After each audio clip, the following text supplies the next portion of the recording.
and welcome to a new edition of Africa Today. And today we'll review some reports from the African continent, and we start from Egypt, as Foreign Minister Badr Abdelati met his Iranian counterpart, Foreign Minister Abbas Araghchi, in Cairo on Tuesday. He is also expected to meet Director General of the International Atomic Energy Agency, IAEA, Rafael Grossi, in Cairo. Officials said the meetings comes within the framework of directions by President Fattah al-Sisi to back de-escalation efforts in the region and prepare the atmosphere for resumption of negotiations between Iran and the IAEA. Details in the coming report. Iranian Foreign Minister Abbas Araghchi will meet on Tuesday with United Nations nuclear watchdog chief Rafael Grossi in Egypt, the first such meeting since Tehran suspended cooperation with the agency 2 months ago. Iranian officials said that during a trip to Cairo, a meeting will be held with the Director General of the International Atomic Energy Agency to conclude negotiations on a new protocol for interaction between Iran and the agency. Egypt's foreign ministry confirmed the meeting would take place on Tuesday, bringing together Egyptian Foreign Minister Badr Abdelati, Araghchi and Grossi. It will be the first meeting between Tehran and the IAEA since Iran suspended cooperation following a 12-day war with the Israelis in June, during which the Israelis and the US struck Iranian nuclear facilities. Tehran has criticized the IAEA for failing to condemn those strikes and has said future cooperation with the agency will take a new form. Last month, a team of IAEA inspectors briefly returned to Iran to oversee the replacement of fuel at the Bushehr nuclear power plant and departed shortly afterwards. They were not granted access to other key sites, including Fordo and Natanz, which were hit during the conflict.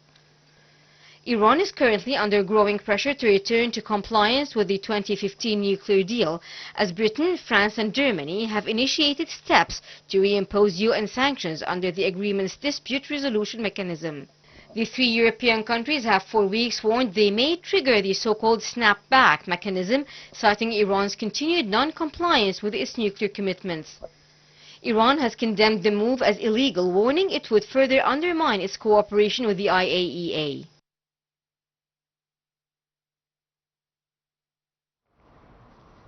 And now we are joined over the phone by Ambassador Gamal Bayoumi, former Assistant Foreign Minister. Good afternoon, sir. Good afternoon. Yes, hello. Good afternoon, how are you? So, sir, how do you see the importance of holding talks between Iran and the IAEA in Egypt?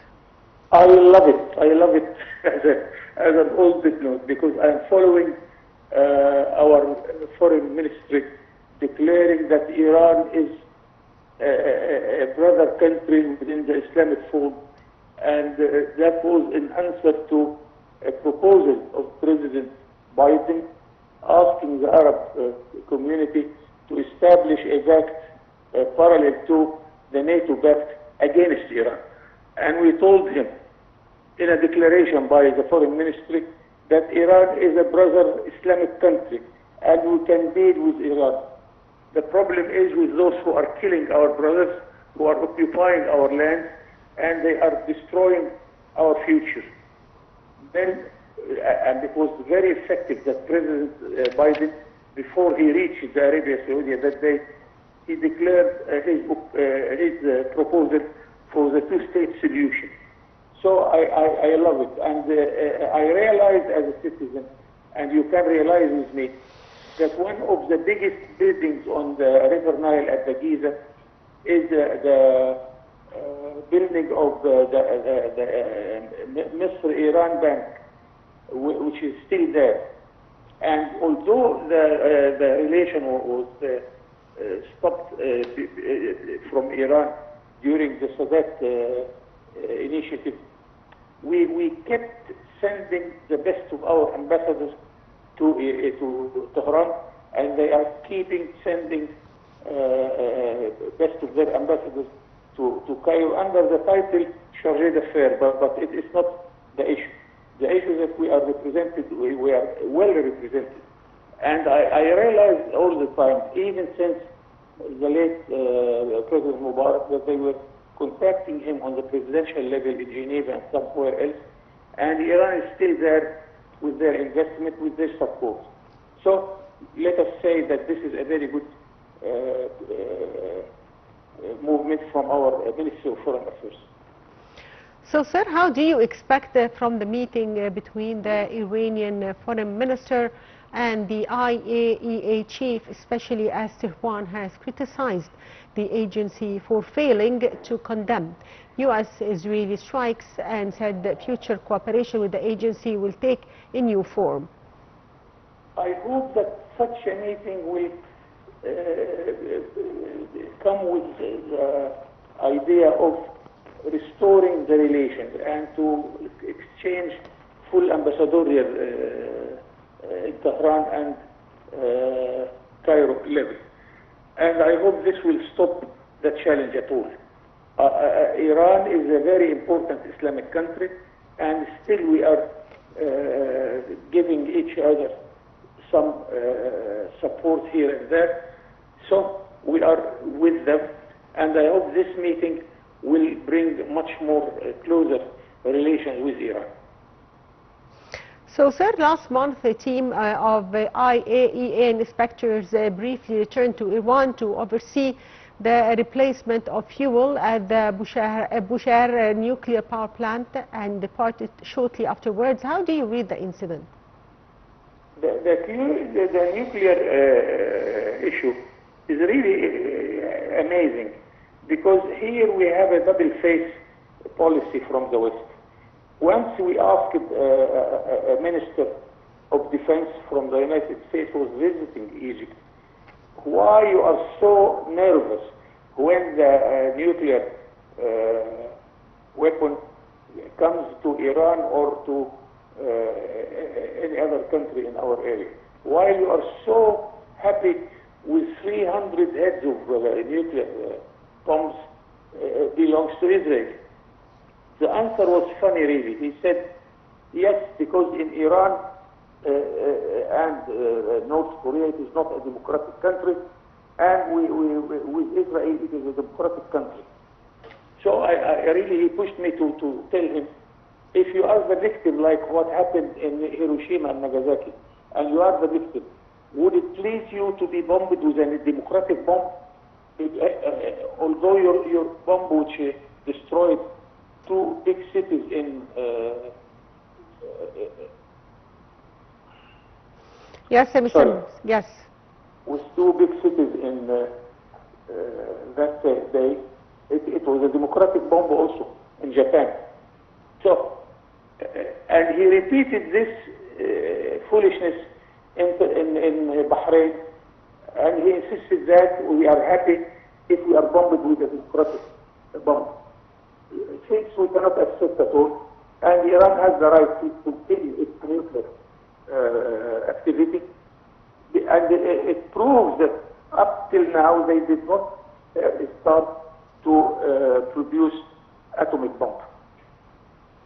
So, sir, Iran is currently under growing pressure to return to compliance with the 2015 nuclear deal. Do you expect Iran to return to the deal?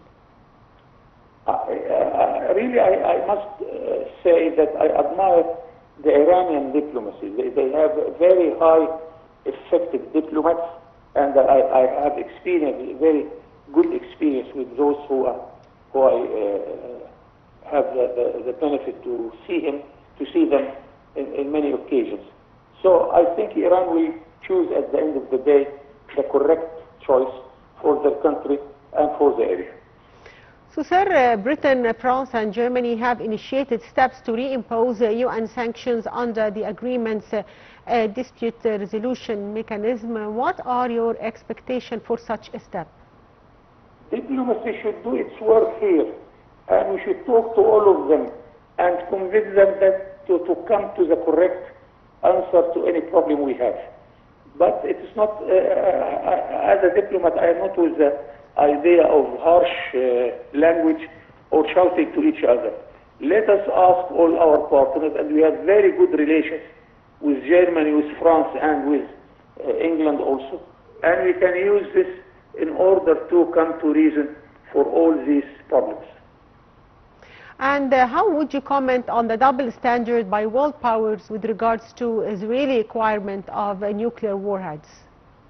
This is a joke. This is a joke. But unfortunately, I must say, I must remind myself that since the establishment of Israel, they never respect or abide to any international resolution by the United Nations or by any other group.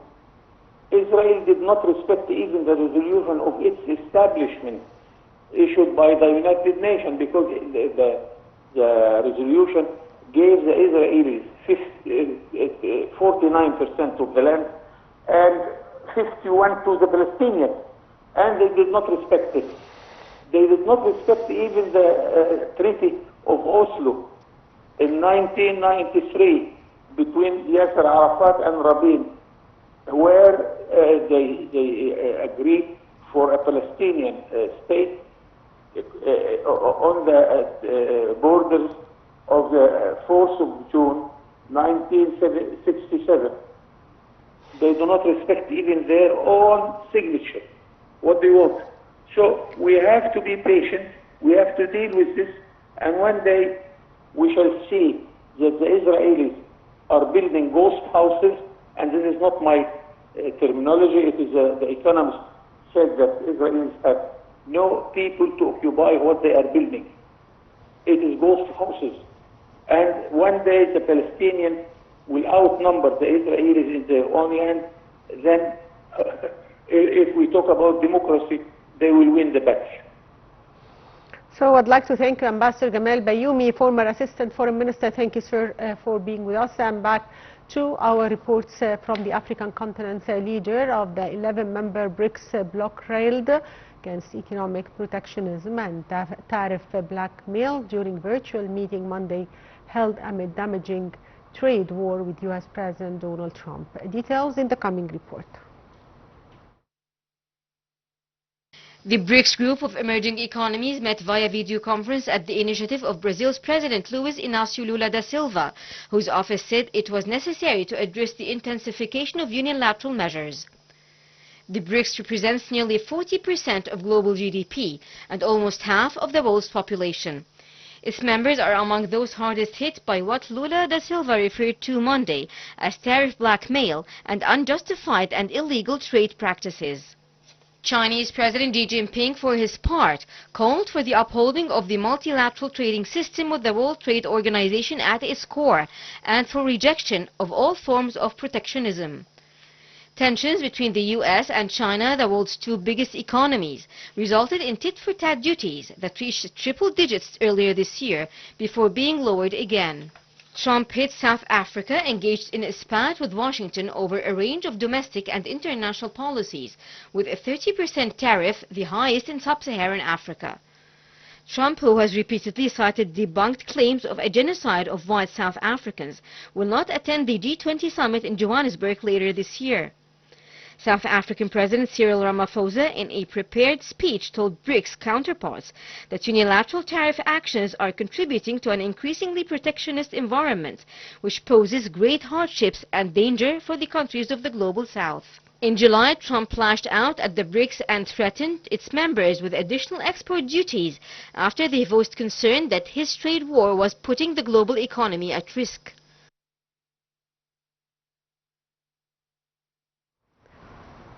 And drones strikes hit a power plant, an arms factory and refinery near the Sudanese capital. More in the coming report. A wave of drone strikes hit a power station, a weapons factory and an oil refinery near Sudan's army-held capital on Tuesday. The incident was reported by witnesses, while a military source said an air base had also been targeted. The aerial assault ended a period of relative calm in Khartoum after the military ousted the paramilitary rapid support forces from the area in May, a key battleground in the war that erupted in 2023. The attacks occurred at around 5 a.m. 300 GMT, with witnesses telling AFP by phone on condition of anonymity that they had seen strikes hit the Al Jaili oil refinery, the Al Markhiyat substation in Durman, and the Yarmouk weapons factory. The military source, also speaking on condition of anonymity, said the strike on Wadi Sidna airbase had been intercepted.